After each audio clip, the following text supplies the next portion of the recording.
नमस्कार दोस्तों, राखी राज ब्लॉग में आप सभी का स्वागत है। कैसे हैं आप? आई होप आप सभी बहुत ही अच्छे होंगे, स्वस्थ होंगे, खुश होंगे। तो फ्रेंड्स, आज है दशहरा। बुराई पर अच्छाई की विजय ये हमें बताता है, ये हमें लेसन देता है कि बुराई किस तरह से हार गई और अच्छाई किस तरीके से जीत गई। अच्छाई की कभी हार नहीं हो सकती और बुराई कभी जीत नहीं सकती, चाहे छोटी हो चाहे बड़ी हो। जो इंसान दिमाग में और या किसी का गलत सोचता है, गलत करता है, वो कभी जीत नहीं सकता, क्योंकि ऊपर वाला बैठा है ना, उसकी लाठी में देर है अंधेर नहीं है, उससे बड़ा कोई हो ही नहीं सकता। तो हमें आज जो हम दशहरा मना रहे हैं वो हमें यही लेसन दे रहा है कि बुराई कभी जीत नहीं सकती, बुराई कभी नहीं जीत सकती और अच्छाई कभी हार नहीं सकती। सुबह में हम दशहरे की पूजा करते हैं और रात को हम रावण दहन करते हैं। रावण एक ही बुराई के कारण हार गया, एक ही बुराई थी उसमें, बाकी सारी अच्छाई भरी पड़ी थी उसके अंदर। बहुत विद्वान था, सोने की लंका का राजा था, लेकिन एक ही बुराई के कारण हार गया, क्योंकि उसने पर स्त्री को गलत नज़र से देखा, पर स्त्री का हरण किया।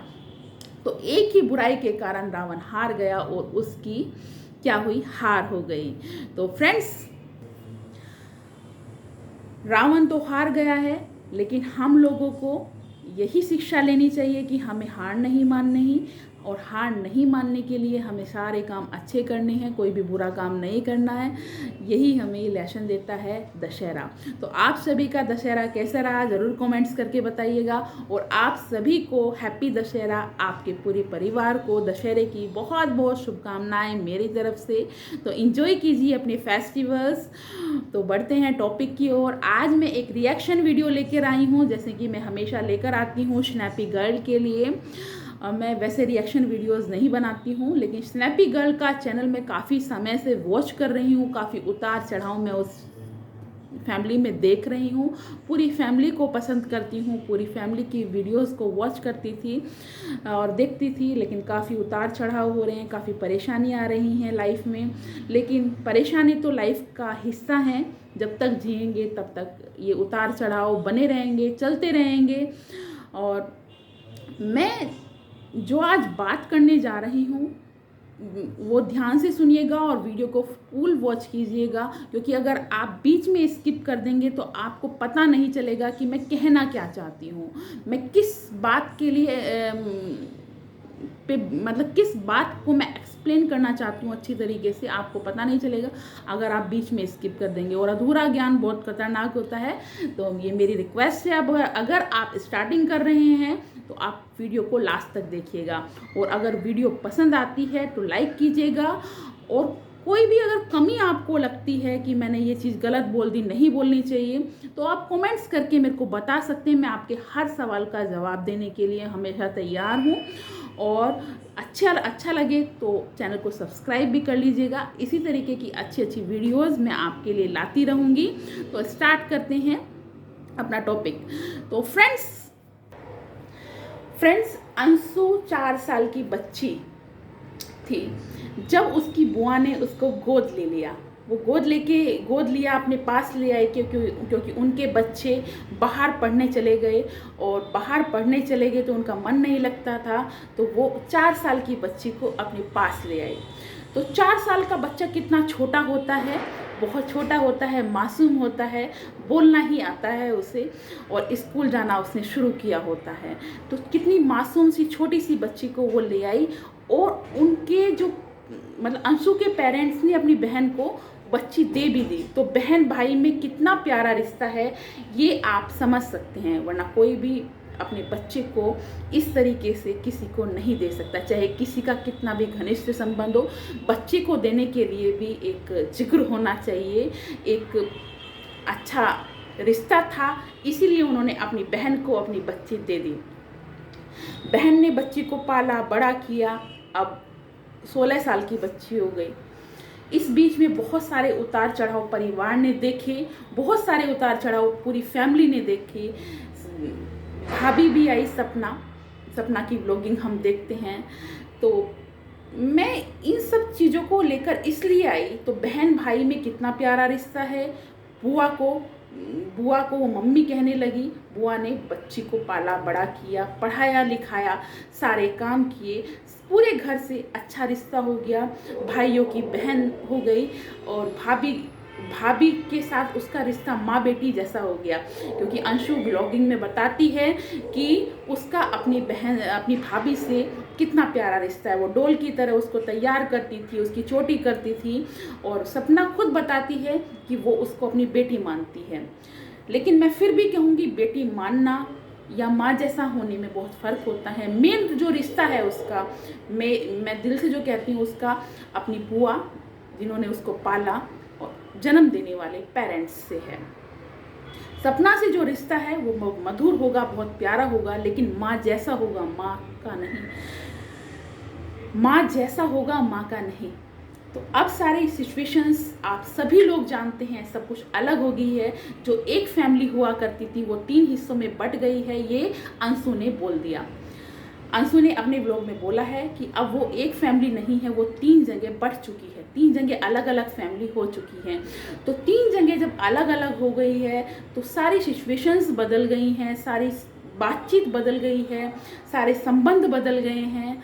अब जो माँ बाप, सगे माँ बाप के साथ वो रहने लगी है, जिनको मम्मी पापा कहती थी बुआ, वो बुआ फूफा हो गए हैं। तो सारी चीज़ें बदल गई हैं, सब कुछ चेंज हो गया है। नई लाइफ, गांव में नई लाइफ वो स्टार्ट कर रही है। तो सब कुछ बदल गया, काफ़ी उतार चढ़ाव हो गए। इंस्टाग्राम पे दोनों ने एक दूसरे को अनफॉलो कर दिया, सब कुछ चेंज है। तो ऐसे में वो व्लॉगिंग कर रही है। अंशु व्लॉगिंग करती है। तो अंशु के 2 व्लॉग तो सबको पसंद आए, अच्छे कमेंट्स किए, लेकिन जो उसने अपनी फैमिली यानी अपने ताऊ के बेटे के साथ या अपनी छोटी बुआ के साथ मथुरा में वीडियो डाली वो लोगों को पसंद नहीं आई। तो मैं अंशु का साथ देते हुए ये कहना चाहूँगी कि वो उसका अपना परिवार है, अपने रिश्ते हैं, उनके बीच वो हंस रही है, खेल रही है, बोल रही है। वो 16 साल की बच्ची है, आपकी क्या दुश्मनी है उससे? आपको ये चीज़ एक्सेप्ट करनी पड़ेगी कि वो अब उस परिवार का हिस्सा नहीं है, वो 3 परिवार हो चुके हैं। आप उसकी व्लॉगिंग में सबको देखेंगे, गांव के लोगों को भी देखेंगे, पड़ोस के लोगों को भी देखेंगे, उसके मामा के बच्चों को भी देखेंगे, चाचा के बच्चों को भी देखेंगे। व्लॉगिंग में जो घर पे आएगा, व्लॉगिंग का मतलब ही तो ये है फैमिली को दिखाना, कोई मोटिवेशनल वीडियो तो है नहीं वो। तो वो सबको दिखाएगी ना, जिसके यहाँ जाएगी उसकी भी वीडियो बनाएगी, जिसके यहाँ नहीं जाएगी उसकी भी वीडियो बनाएगी। इंस्टाग्राम पे दोनों लोग एक दूसरे को अनफॉलो कर चुके हैं। वो 16 साल की बच्ची है, उसके पास प्लस पॉइंट है, वो बच्ची है, बेटी है, बेटी की हर गलती को माफ़ भी किया जा सकता है। वो बहू है, बहू की अगर एक भी गलती होगी उसको बढ़ा दिया जाता है, ये सच्चाई है, उसको याद रखा जाता है। तो प्लीज़ सपना अपनी जगह सही है, अंशु अपनी जगह सही है। अंशु ब्लॉगिंग को कंटिन्यू करो, ब्लॉगिंग को डालो, आप गलत नहीं कर रही हैं। लोगों को आपको उस रूप में एक्सेप्ट करना पड़ेगा। लोग आपको भी प्यार करते हैं, सपना को भी करते हैं। जो आपको आज नेगेटिव कमेंट्स दे रहे हैं उनको एक्सेप्ट करना पड़ेगा कि अंशु की ये फैमिली है और ब्लॉगिंग में वो सबको दिखाएगी। क्यों नहीं दिखाएगी? दिखाएगी, ये उसका राइट है। वो दब के क्यों रहे? क्यों वो अपनी मम्मी पापा या भाई को ही दिखाए? वो तो सबको दिखाएगी। उसके सबसे रिश्ते मधुर है। सपना के ही तो खराब है, सपना के ही तो खराब है, उसके तो नहीं है ना खराब। और माँ जैसा होने और माँ होने में तो फ़र्क होता है ना। तो जब मैं लोगों से यही चीज़ की रिक्वेस्ट करूँगी, वो 16 साल की बच्ची है, छोटी है, हंसती है, खेलती है, बोलती है, और उसकी गलतियों को माफ़ कीजिए। अगर आपको पसंद नहीं आ रही है उसको नेगेटिव कमेंट मत दीजिए, उसको मोटिवेशन दीजिए जिससे वो आगे भी ब्लॉगिंग कंटिन्यू करे और वो आगे बढ़े। उसको प्रोत्साहन दीजिए, उसको आगे बढ़ने के लिए उसके साथ पढ़ाई भी है, फैमिली भी है, उसको हंसने का मौका दीजिए, उसको डिप्रेशन में मत डालिए। उसको वो सब कुछ दिखाएगी, जहाँ जाएगी वही तो दिखाएगी, गांव में रहेगी वो सब कुछ दिखाएगी। आपको देखना है वो सब। पहले वो वहाँ रहती थी तो वो सब कुछ दिखाती थी, है ना, काम वाली को भी दिखाती थी, अपने मम्मी पापा फूफा बच्चों को सबको दिखाती थी। अब यहाँ पे भी वो ऐसे ही करेगी। किसी को अच्छा लग रहा है देख ले, नहीं लग रहा तो उसको डिमोटिवेट क्यों कर रहे हो आप? और आज उनके रिश्ते खराब है, कल अच्छे भी हो जाएंगे, ठीक है। उसके लिए वो छोटी बुआ है, अपनी बुआ के पास गई है, अपनी बुआ को दिखाया है, तो आपको परेशानी क्या है? सपना के रिश्ते खराब है, उसके नहीं है। उसके सबसे रिश्ते मधुर हैं। तो प्लीज़ आप उसकी वीडियोस को देखिए, उसको मोटिवेट कीजिए। वो 16 साल की बच्ची है, मासूम है, छोटी है, नासमझ है, तो उसको नेगेटिव कमेंट सॉरी मत कीजिए उसकी वीडियोस पर, पॉजिटिव कमेंट कीजिए, उसको अच्छा उसको दिखाइए। और वो अच्छी लड़की है, समझदार है, पढ़ी लिखी है। मैं कमेंट्स में पढ़ती हूँ, सब कहते हैं कि वो सपना से भी ज़्यादा मैच्योर रहेगी और आगे आने वाले टाइम पे कुछ बनेगी। वो बहुत अच्छी और बहुत समझदार बच्ची है। और वो आगे बढ़ने के लिए सपना को भी बोलती है कि आप आगे बढ़िए, मूव ऑन कीजिए। और ऐसी समझदार बच्ची के लिए प्लीज़ नेगेटिव कमेंट मत कीजिए, उसका साथ दीजिए। व्लॉगिंग में वो किसी को भी दिखाए, देखिए, प्लीज़ देखिए और आगे बढ़िए। आप लोग भी, जनता से भी कहती हूँ मैं, जो उसको वॉच करते हैं, सपना को भी और अंशु को भी, आगे बढ़िए, देखिए। आपको अच्छा लगता है देखिए, नहीं लगता मत देखिए। और नेगेटिव कमेंट मत कीजिए, किसी को डिप्रेशन में मत डालिए। वो सपना के लिए थोड़े पराये हो गए हैं वो लोग, सपना के लिए थोड़े से प्रॉब्लम है उन लोगों को, लेकिन अंशु के लिए नहीं है। अंशु सबसे प्यार करती है, सबके लिए अच्छी है, ठीक है। तो आप प्यार दीजिए अंशु को, 16 साल की बच्ची है, मासूम है। वीडियो पसंद आए तो लाइक कीजिएगा, चैनल को सब्सक्राइब करना बिल्कुल भी मत भूलिएगा।